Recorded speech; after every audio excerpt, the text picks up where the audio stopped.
Bonjour à tous et bienvenue encore aujourd'hui. Je suis heureux de te retrouver sur notre chaîne Tout est possible avec Jésus TV. Je suis vraiment dans la joie parce que je vais te communiquer un message qui est vraiment craquant. Je ne sais pas où est-ce que tu te trouves là, maintenant, tout de suite. Je ne sais pas qu'est-ce que tu as prévu dans les prochains 20 minutes. Mais moi, je te conseille de rester parce que j'ai vraiment un message qui va vraiment te faire du bien. Un message qui va vraiment aller te chercher là et puis pour te révéler tout l'amour de Dieu qu'il y a eu pour toi. Vraiment, je crois que, je ne sais pas si tu fais ton jogging, si tu es dans ta voiture, je ne sais pas si tu es à ton bureau, à ton travail, mais je te conseille de mettre ton téléphone en sourdine, je te conseille de fermer ta porte à clé et de te concentrer parce que je t'emmène quelque part. Je vais te donner le titre de ce message et ce titre peut peut-être t'intriguer. L'amour n'est pas un sentiment. J'aimerais te parler d'amour et s'il y a des célibataires aujourd'hui là, fais-moi un amen. S'il y a des célibataires où tu es là, tu dis oui c'est vrai, l'amour c'est pas un sentiment. Viens avec moi, je t'emmène et puis on va passer un bon moment ensemble. Vraiment, je suis heureux de pouvoir partager ça. Quand j'ai reçu ça dans mon cœur, il y a vraiment des messages. Je crois qu'il y a deux types de messages. Il y a le message qui a pour but de faire grandir une église. Et puis, c'est des messages qui sont pertinents, qu'on retrouve quelquefois le dimanche dans nos assemblées, qui vont emmener l'Église quelque part. Il y a les messages qui vont faire grandir un groupe, un message qui va faire grandir les gens autour de nous, un message qui va apprendre à travailler ensemble, des messages qui vont... Mais ce message-là a pour but de te faire grandir à toi. Ce message-là a pour but de te faire épanouir à toi. Le message-là est vraiment basé sur ton développement personnel pour t'emmener dans la dimension que Dieu veut. Et si tu es d'accord avec ça, si tu as besoin de grandir, si tu veux vraiment saisir ce que Dieu a pour toi, alors à l'endroit où tu es, ne te déconnecte pas et tu me donnes un amen. Le volume de ton amen vraiment m'embête. Un peu plus fort. Amen. Et puis, j'aimerais commencer ce message avec une illustration.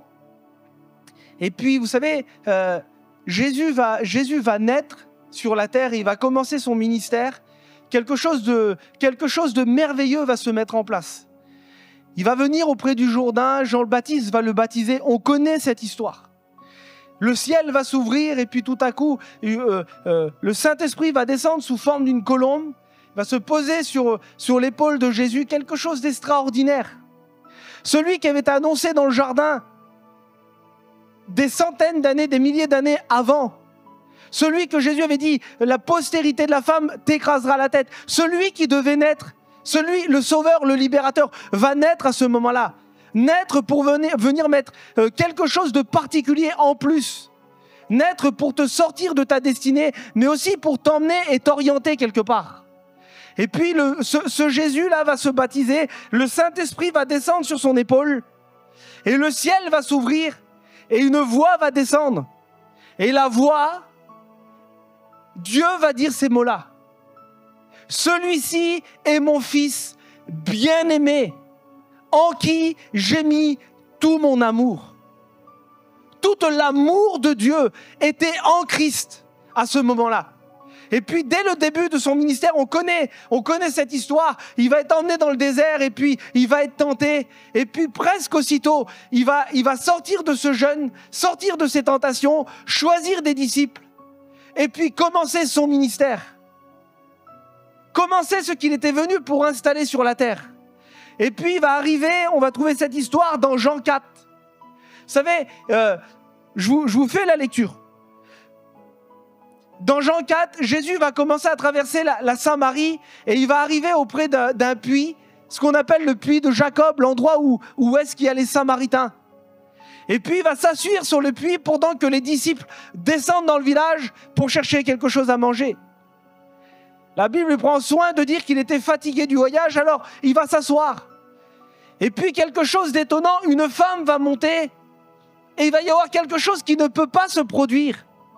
Quelque chose qui n'avait jamais existé auparavant. Quelque chose qui n'avait pas de précédent. Jésus va s'asseoir ici, une femme, donc une Samaritaine va monter. Et puis Jésus va demander à la Samaritaine qu'elle lui donne à boire. Et puis il va se passer une conversation. Vous pouvez trouver cette histoire dans Jean 4. Et puis au verset 25, il va y avoir, juste avant ça, il va y avoir toute une conversation où est-ce que Jésus, la femme va dire à Jésus, mais comment que tu peux me parler? Comment que toi qui es juif, tu vas me demander à boire à moi? Je suis qu'une Samaritaine. Et Jésus va dire que si tu lui aurais demandé, l'eau que je t'aurais donnée aurait pu jaillir. Et puis la discussion emmène quelque part. Et au verset 25, la Bible dit, Jean 4 au verset 25, la femme lui dit, « Je sais que le Messie doit venir, celui qu'on appelle le Christ. Et quand il sera venu, il nous annoncera toutes choses. » Et au verset 26, Jésus lui dit, je le suis, moi qui te parle. Quelque chose d'extraordinaire. La deuxième fois où que sur la terre, Jésus est annoncé de manière vivante. Il l'annonce à une femme samaritaine. C'est la première fois que lui-même se révèle. Jean l'avait annoncé. Souvenez-vous au Jourdain. Dieu l'a annoncé aussi. Mais lui, il ne l'avait jamais dit, même pas à ses disciples. Mais moi, ce qui m'a intrigué, c'est qu'il y a quelque chose à en tirer, il y a une leçon à en tirer derrière ça. Parce qu'on est dans un contexte où il y a comme une guerre entre les Juifs et entre les Samaritains. On est dans un contexte où est-ce que la Samarie, ça touche Israël. Les Samaritains et les Juifs, ils sont frères. Et les Samaritains et les Juifs sont dans la même optique. Mais voilà, il n'y a pas de contact entre les deux. Il y a des conflits depuis des générations et des générations. Et tout à coup, quand Jésus vient sur la terre, il va passer par la Samarie, il va s'arrêter. Non seulement il va commencer à parler avec une femme qu'il ne devrait pas parler, mais en plus, il va donner quelque chose de plus qu'il n'a même pas encore donné aux Juifs. Il va lui faire la révélation de qui il est. Il va lui dire, tu attends le Messie. Ben je le suis, moi qui te parle. Quelle preuve d'amour qu'il fait envers cette femme. Une preuve d'amour indissociable. On ne pourra jamais comprendre vraiment le sens de ce que Jésus est en train de faire. Mais j'aimerais vous dire quelque chose. Jésus est en train d'emmener les disciples quelque part. Et puis, je ne sais pas ce que tu vis. Je ne sais pas la situation que tu es confronté. Je ne sais pas ta relation familiale. Je ne sais pas comment ça se passe dans ton couple ou dans ton église. Mais je sais que tout ce que tu es en train de vivre aujourd'hui, je te donne une parole forte. C'est parce que Dieu est en train de te former pour t'emmener plus loin. Donne-moi un amen.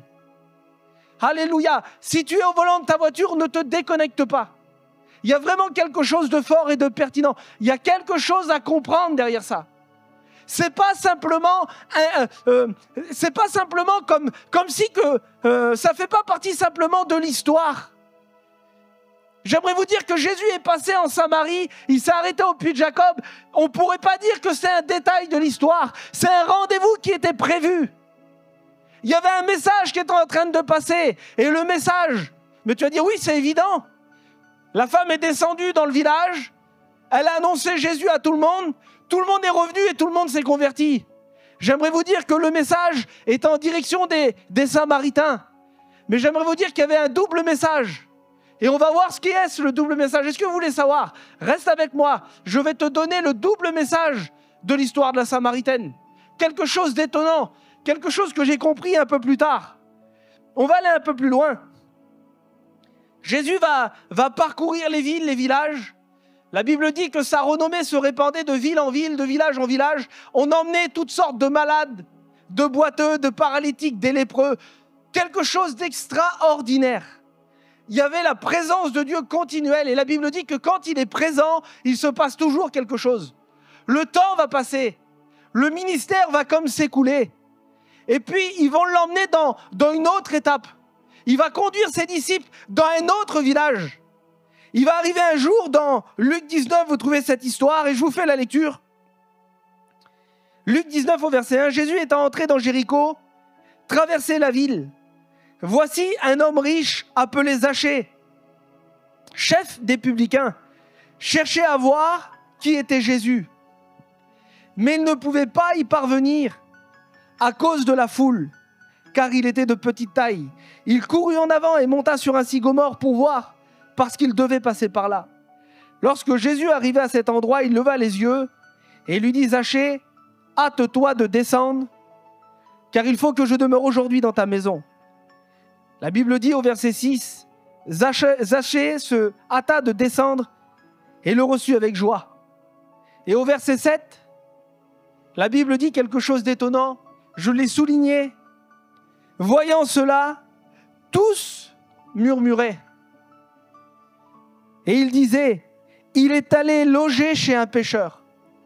Voilà encore un autre récit qui est étonnant et qui nous emmène dans la même direction. Vous savez, quelque temps avant l'histoire de Zachée, dans la même ville, Jésus a rencontré Bartimée. Bartimée, celui qui était sur le bord du chemin que tout le monde connaissait. Celui qui faisait pitié. Et puis quelquefois, combien de fois on s'est dit ça? Moi je suis complètement d'accord pour que tu puisses bénir le Bartimée. Celui qui est devant la boulangerie. Celui qui fait l'aumône. Celui qu'on a croisé presque toute notre vie. Celui qui nous fait pitié. Mais là il est question d'un autre type d'homme. Un homme que l'on ne veut pas forcément voir. C'est un homme qui fait honte au reste du monde. C'est un homme qui fait honte à sa famille. Un homme que les gens ne côtoient pas. Un homme qui n'est pas aimé. Vous savez, Bartimée a grandi tout petit. Pas Bartimée, autant pour moi, Zachée. Zachée a grandi tout petit.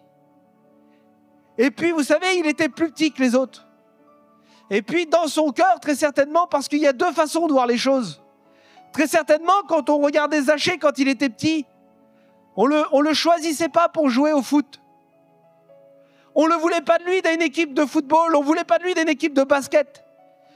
Zachée aurait peut-être voulu faire de la boxe, mais il était comme limité. Les entraîneurs de boxe ne voulaient pas l'entraîner. Sa carrure et ce qu'il représentait, il n'était pas suffisamment grand. Il ne rentrait pas dans les codes. Les codes du monde, il ne rentrait pas dans tout ça. Et puis vous savez, bien souvent, celui qui devient terrible en étant grand, c'est celui qu'on plaignait quand il était bébé. Combien de fois vous avez vu des gens où est-ce qu'on disait sur quelqu'un « Ah, le pauvre !» Et puis en grandissant, c'est devenu un meurtrier ou c'est devenu un gangster. Eh bien, c'est ce qu'il devait certainement se dire, Zachée. Zachée, combien de fois il a dû dire quand il est à l'école et qu'il a dû subir des raquettes peut-être. Au fond de lui, ce Zachée en question là, il devait dire « Un jour je me vengerai. Un jour je te ferai payer. » Et puis c'est ce qu'il a fait. Zachée a lié d'amitié avec les Romains et c'est devenu ce qu'on appelle un publicain. Vous savez, un publicain, c'est un collabo. Un publicain, c'est lui qui prend l'argent du peuple pour donner aux Romains, pour donner à l'autre peuple, pour donner à l'envahisseur. Imaginez quelques instants qu'un jeune Ukrainien viendrait à récolter de l'argent en Ukraine pour pouvoir l'envoyer en Russie. Imagine la honte que ça devait faire. C'est ce qui se passait pour Zachée. Zachée est arrivé, oui, il était de petite taille, mais la vérité, c'est qu'on ne le laissait pas s'approcher. On l'empêchait de s'approcher. Zachée était celui qu'on ne voulait pas se mélanger. Alors Zachée va prendre la décision de courir en avant et monter sur cet arbre, sur ce sycomore. Juste simplement pour voir de celui où il avait entendu parler. Et puis Jésus va passer et il va s'arrêter. Et quand vous lisez l'histoire, dans Luc 19, vous allez comprendre que, au premier abord, Jésus était en train de parler à un homme qui était dans un arbre. Mais j'aimerais vous dire que le message, il y avait encore un double message. Il y avait un double message derrière la Samaritaine. Il y avait un double message derrière Zachée. Il était en train de parler à un homme, oui, mais pas n'importe quel homme. Celui que tous murmuraient. Tout le monde disait sur Zachée, non, c'est trop Jésus, tu t'es trompé. Tu ne sais pas de quelle espèce est cet homme. Tu ne sais pas tout ce qu'il m'a fait. Il était en train de parler au pire des hommes, au pire des Juifs, au rejeté, à celui qu'on ne voulait pas. Il était en train de déclarer l'amour à quelqu'un où on refusait l'amour. Il était en train de donner un double message. J'aimerais te dire que quand tu choisis d'aimer, tu choisis de grandir vers la meilleure version de toi-même. Je le répète, quand tu choisis d'aimer, tu choisis de grandir vers ta meilleure version. Et puis j'aimerais vous raconter une histoire, un témoignage. J'ai le merveilleux privilège d'avoir rencontré mon épouse il y a 17 ans. Je suis heureux, on a des beaux enfants. Et j'aimerais vous raconter ce qui s'est passé l'année passée. Il y a à peu près un an et demi, et puis j'étais en train de parler avec ma femme, et on était en train de parler des relations familiales. Et on était en train de parler toujours ce contexte, belle-fille, belle-mère, etc. Et puis en parlant, en argumentant de ce qu'est l'amour et de ce qu'on manifeste, ma femme me dit, mais moi je fais pas de mal à personne. Et puis on était en train de parler, j'ai quelquefois des parents qui sont pas forcément faciles, comme dans toutes les familles. Il y a bien souvent des raisons d'un côté comme de l'autre, mais il y a souvent des incompréhensions. Ah, je ne parle pas de disputes, je ne parle pas de querelles, mais des incompréhensions. Et puis, il y a, vous savez, cette guerre des positions. En disant, moi, je reste ici, et toi, tu restes ici. Et puis, je parlais avec mon épouse, et puis j'essayais de lui faire comprendre que vous savez, aimer, c'est pas simplement ne pas faire de mal, aimer. Aimer, c'est plus qu'un sentiment. C'est plus que de parler, aimer. L'amour, elle doit se traduire par des actes. Que tu le veux ou que tu ne le veux pas, l'amour doit se transformer par un acte. Et c'est pour ça que ce message est pertinent, que tu ne dois pas te déconnecter et que tu dois rester avec moi.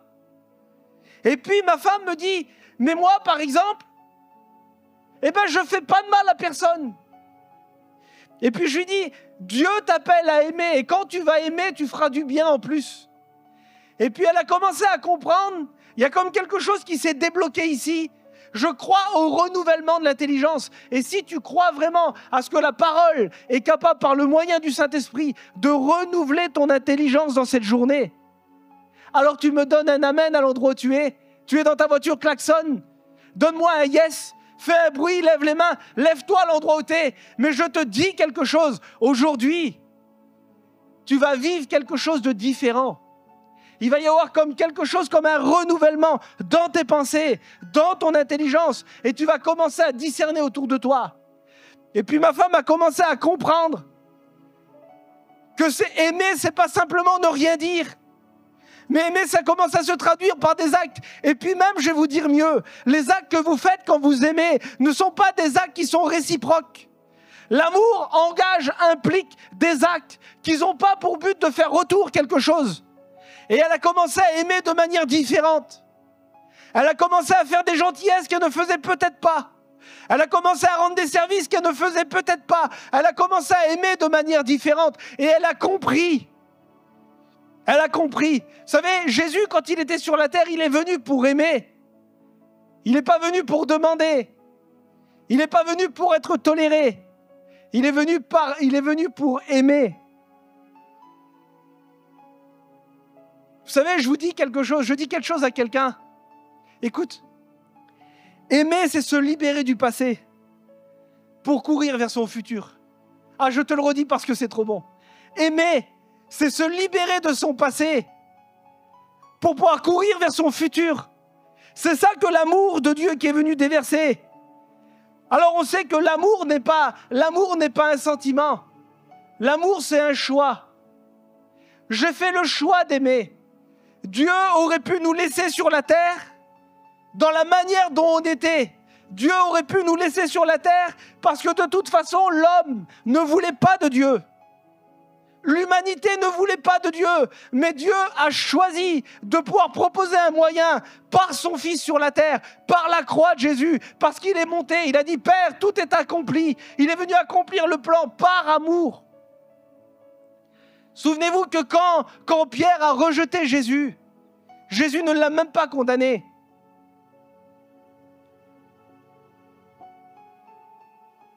Chaque fois que tu choisis d'aimer, tu franchis une étape vers ta vraie identité. Vous savez, et je te dis une parole, laisse Dieu être Dieu dans ta vie. Laisse Dieu être Dieu dans ta vie. Mais qu'est-ce qu'il est, Dieu? La Bible dit que Dieu est amour. Et si tu laisses Dieu être Dieu dans ta vie, ça se manifestera uniquement par amour. C'est par amour que tu vas pouvoir changer les choses. N'essaie pas de rentrer en conflit, de rentrer en bagarre, d'essayer d'avoir raison. Commence à aimer autour de toi. Chaque fois que tu choisis d'aimer, tu franchis une étape vers ta vraie destinée. Alors, quelle est la leçon que l'on retrouve dans l'histoire de la Samaritaine? Et quel est le double message qu'on trouve dans l'histoire de Zachée? Jésus est allé voir le plus rejeté des hommes juifs, celui dont personne ne voulait, celui qui était le moins aimé. Et il était en train de dire à ses disciples à travers cet acte, il était en train de leur communiquer un message, alors qu'il disait « Hâte-toi de descendre, Zachée, car il faut que je demeure dans ta maison. » Il était en train de dire à ses disciples à côté, « Il n'est pas trop sale pour que je l'aime. Regardez la manière dont il faut que je l'aime. Regardez la manière dont je vais m'y prendre. Il faut que vous aimez. » Il était en train de donner plus qu'un message. Il était en train de montrer un exemple d'amour, un exemple de renoncement, un exemple de laisser les barrières, les forteresses, en disant « C'est pas grave, Zachée. Depuis des semaines, des années, tu me prends mon argent. Tu prends l'argent de ma famille, Zachée. Mais je décide de t'aimer. Descends, Zachée. Il faut que je réside dans ta maison. » Et les disciples, à travers ça, étaient en train de comprendre. Quelle preuve d'amour, Jésus, tu nous fais. Une preuve d'amour extraordinaire. Où il était en train de dire à ses disciples, quand il parlait avec cette Samaritaine, il était en train de dire depuis des semaines, des années, des mois, il y a une bagarre entre un peuple et entre un autre peuple. Mais moi, je vous dis quelque chose. Aimez-vous les uns les autres. Et puis, j'aimerais vous dire que c'est bien que je te le dise ici. On ne se connaît pas, on ne s'est jamais vu. C'est bien que je te dise que tu dois aimer. Mais Dieu n'est pas un parleur. Jésus n'était pas un parleur. Il était celui qui a mis des jambes à son amour. Il a mis le comble à son amour en venant. Il n'a pas dit simplement « je vous aime ». Il n'a pas dit simplement « je vous donne un commandement nouveau ». Aimez-vous les uns les autres. Il est venu pour commencer à aimer. Aimer les Samaritains. Aimer les gens qui leur faisaient du mal. Il était en train de donner un témoignage d'amour à ses disciples que plus tard il allait dire, souvenez-vous dans Actes 1 au verset 8. Jésus prend la parole et il dit ça.